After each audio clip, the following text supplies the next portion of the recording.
استهزاء سخرية يعني ترانا كرم دينه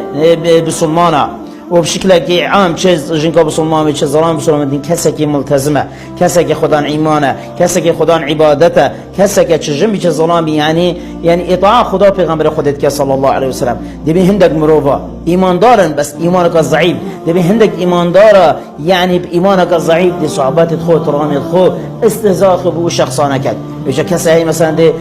يعني صعوبات ترامي خو قال تفشيت خود دي برها دي بردينا كتن يان دي حجاباشن كي كد يان دي دلنگي بسومانا كد يان دي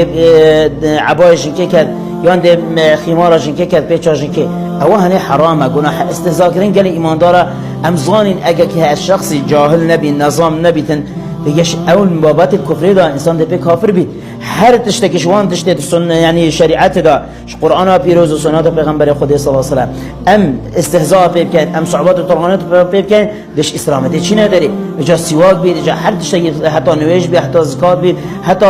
عذاب قبر بي هني بچه تشتكي انسان صعوبات و طغیانات خو بكن دش اسلامتی چی داره دل ایمان ده ایمان چی داره لازمه انسان ایماندار اگه انسان ایمانداری که درسته ایمانداره که کامله ایماندار خدا و رسول خدا صلی الله علیه و سلم راضی بید و تشتغل رسول خدا رب العالمین و بشتغل رسول خدا صلی الله علیه و سلم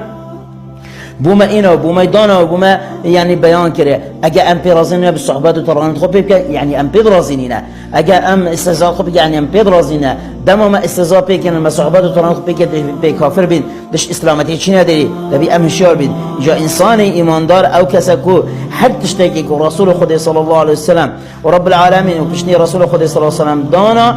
و بیان کرد و بوما کل شریعت و گفت او تشتبه باشه لازمه ام قبول کب ایمان عبادت طاعت ام قبول کن چونکی چنابی امراض کن آن استهزاء بکن اگر ندهینگی